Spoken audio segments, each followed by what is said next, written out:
So, to continue our discussion, let's proceed to the thorough explanation of Loro Kibuyen's critique and the Rizal Bonifacio divide.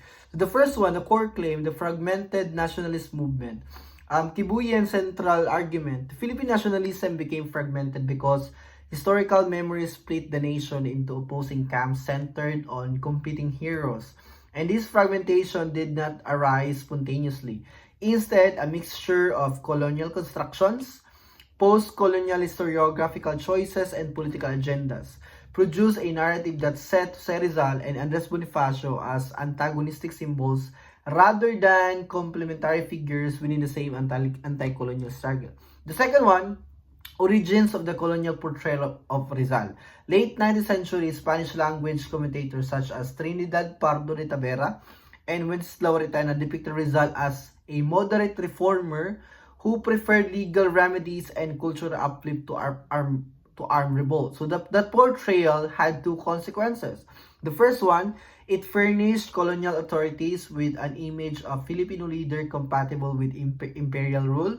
It supplied later occupiers, particularly the American colonial administration, with an ideal figure to promote as a model peaceful cooperative civilization. The third one, American colonial appropriation, the context of politics of benevolent assimilation.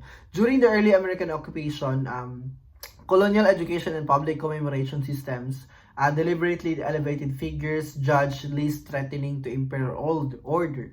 So Rizal's cultivated image as an educated reformist fit the American policy of benevolent assimilation. Textbooks, official rituals, and translations by American scholars and administrators. For example, programs shaped by writers like Austin Craig and Charles Derbyshire. So institutionalized that kind of image. So the practical effect, Rizal widely thought as a non-violent reformer, suitable for molding colonial subjects into obedient citizens. The fourth one, radical nationalist backlash and the reversal problem. Radical rationalists and nationalist historians reacted strongly to the American sanctioned Rizal. So in an effort to reclaim revolutionary legitimacy, some historians emphasize mass revolt and social struggle, elevating Bonifacio and the Katipunan as the authentic source of popular nationalism. However, Kibuyen's critic argues that this reaction sometimes reproduce a problematic method, a reversal of the colonial binary rather than a nuanced critique. So by turning Rizal into the symbolic antagonist to Bonifacio, some historians perpetuated a binary that oversimplified historical complexity and thus contributed to fragmentation instead of reconciliation. The fifth one, evidence from contemporaries. It is the testimonies that complicate the binary rather. First hand, we can discuss here in the context of Gallicano Apacible, insisted that Rizal supported independence. Jose Alejandrino, surprised by portrayals of Rizal as anti-revolutionary, affirmed Rizal's sympathy for independence. And of course, Pio Valenzuela recorded that Rizal approved the Katipunan's aims, suggesting measured support for a well-timed uprising while Spain dealt with external crisis. So these testimonies indicate flexibility in Rizal's positions, support for civic virtue and education as long-term foundations for liberty, combined with pragmatic recognition of revolutionary timing under certain circumstances. Another one is the problem of selective reading texts taken out of context.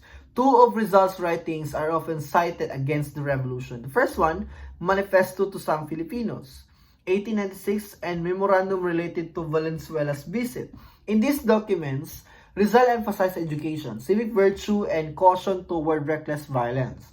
Taken in isolation, these lines can be read as outright anti-revolutionary. Ibig sabihin, read in broader context, considering chronology, audience strategic prudence, and simultaneous private communications, those texts can also be read as strategic counsel rather than categorical rejection of independence or revolution. So historical argument requires careful assessment of rhetorical purpose, intended audience, and contemporaneous constraint. The other one is historiographical mechanics that produce fragmentation, and there are several mechanisms that produce fragmented nationalist narrative. The first one, colonial textual production, which the Spanish and American writers frame Rizal in ways convenient for colonial governance. Institutional memory, school curricula, public commemorations and translations fix polemical readings in national consciousness. Reactionary historiography, anti-imperialist historians seeking to correct colonial softening, at times overstated the clash between reformers and revolutionaries instead of integrating both strands into a more complex national narrative. And another one is the political unity. Different political actors, colonial regimes, revolutionary fractions, and political groups selected versions of the past that validated present agendas. Next is the analytical recommendation, how to read Rizal and Bonifacio together.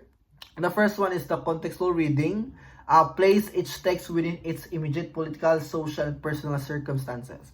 Source triangulation, compare private letters, public pamphlets, eyewitness testimonies, and colonial reports. Avoid teleology, do not project later categories or back on the 1890s actors. Recognize strategic plurality, accept that historical actors often held complex, even ambivalent positions, simultaneously advocacy for reform, readiness to countenance revolution under particular conditions, and concern for civilian causes. Synthesize rather than polarize, integrate the reformist impulse and the revolutionary impulse as complementary stands within the formation of national consciousness. The another one is the political and pedagogical implications with the context of national identity. Emphasizing either Rizal or Bonifacio exclusively narrows the national story.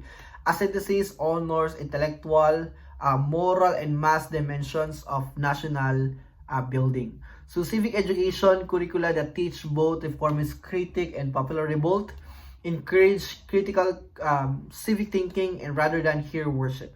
Historiography now, future historians should interrogate the political uses of the past and resist reproducing binaries imposed by colonial or counter-colonial agendas. So with this context now, the No Limitang Here, the first one we can see now, the banquet, the return of Ibarra. The novel opens with a grand banquet hosted by Don Santiago de los Santos in Manila. The event celebrates the return of Juan Crisostomo Ibarra, a young Filipino who completed his studies in Europe. Present at the gathering are prominent members of Spanish colonial society, including the wealthy elite, political officers, and influential friars such as Padre Damaso. The banquet establishes key themes. The first one, racial superiority. The colonial elite perceived themselves as inherently above native Filipinos. Religious dominance. Friars wield significant social and moral authority. The third one, colonial control. The elite enforce social hierarchies and maintain power structures. So this second one is the tragedy of Don Rafael Ibarra. The banquet now, a sympathetic officer of the Guardia Civil, which is Teniente Guevara, informs Ibarra about his father's unjust fate. So Don Rafael dies in prison under questionable circumstances. His body is exhumed and discarded in a lake as friars deny burial in a Catholic cemetery, symbolizing the corruption and moral decay of colonial institutions. So this episode illustrates the failure of justice and abuse of power under Spanish rule. The next one is the social commentary, rather in symbolic characters. The first one, Piloso Potasio, a misunderstood philosopher who writes hieroglyphics to preserve knowledge for future generations. So the school teacher now represents a progressive thinking, criticizing the lack of educational infrastructure and friar suppression of modern methods. Don Filipo Lino naman, a liberal town leader who stands in contrast to the spineless. Gobernador Silio, demonstrating the tension between principled leadership and compliant subordinates. Cisa, Crispin, and Basilio now embody the tragic consequences of poverty and colonial injustice. So next one is the picnic and the crocodile and the Ilyas. So the picnic with the lake brings together Ibarra, Maria Clara, her friends, and other townspeople, mixing moments of social lightness with a looming danger. So Maria Clara sings a sorrowful song. Sweet is death in one's native land, without a mother, home, or love's cares. So So the picnic is disrupted by a crocodile attack, highlighting the ever-present threat of nature and society's danger. So Elias now, the brave boatman, confronts the creature, and Ivara rescues Elias, marking the beginning of a complex alliance between two characters and signaling themes of courage and solidarity among marginalized communities. So next one is the highlights of and relevance of Noli Me Tangere. We can see now the novel presents enduring social critics and moral lessons. The first one, clerical abuse and religious hypocrisy, state corruption, failure of justice, obstacles to education and reform, including heroism in the marginalized. So this novel exposes the evils of colonial society, the struggles of Filipino people, and the need for reform and national awakening. So this context now provided as a simple idea of understanding the banquet and social context, where the social commentary through symbolic characters, and these events emphasize the context of Noli Me Tangere. And that's all for this discussion, and God bless us all. Thank you.